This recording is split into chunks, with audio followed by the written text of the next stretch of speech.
bottom to the top, and from the side to the other side.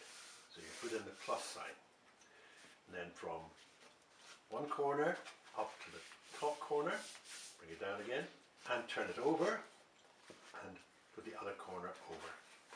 Now this time we should be able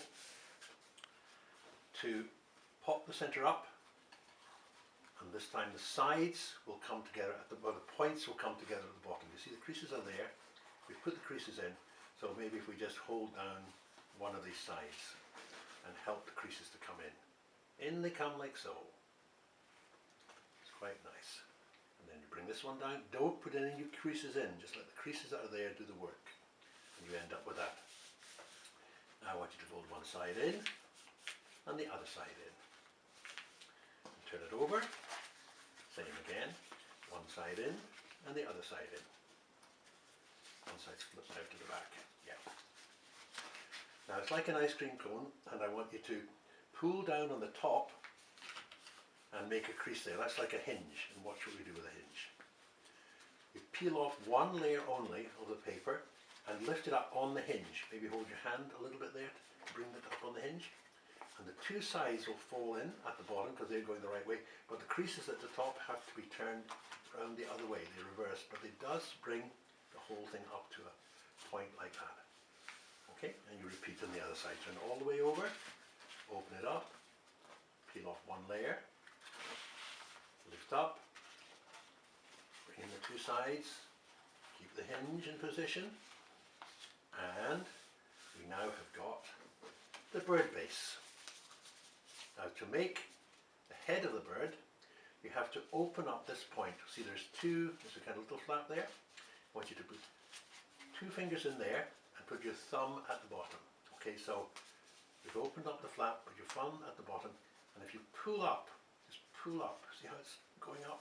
Pull up like that, and you turn this point inside out. You're reversing the fold basically.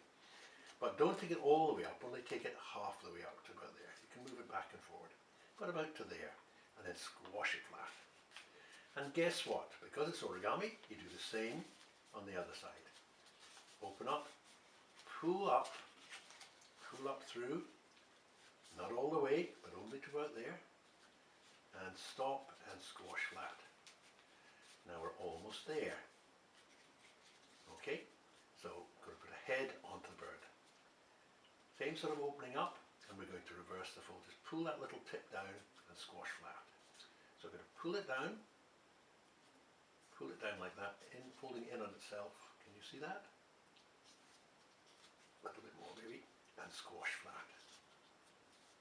And there we have the amazing flapping bird, which with a little bit of luck, spread the wings a little bit, don't fold them out, but just spread them out a little bit, and you should find that that'll flap. It should fly. Oh, the wings. I want to do it at the back. Yeah, there we are. So there we go. Flapping bird will fly. Oh, not a very good one. Come on, fly better than that. I think so. Here we go.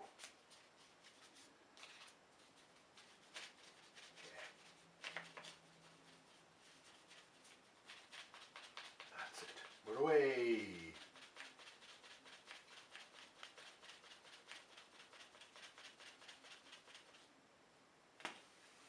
Flapping bird. I have a chain of 1,000 origami birds hanging up in my living room, and I've done it twice before, made 1,000 and sent them off to the Peace Garden in Hiroshima. There's a little video I made 7 years ago about that, and I put a link at the end of this video if you want to look at it. But you could do that, fold 1,000 birds and send them to the Peace Garden Hiroshima, and that's all you need for an address. It'll get there.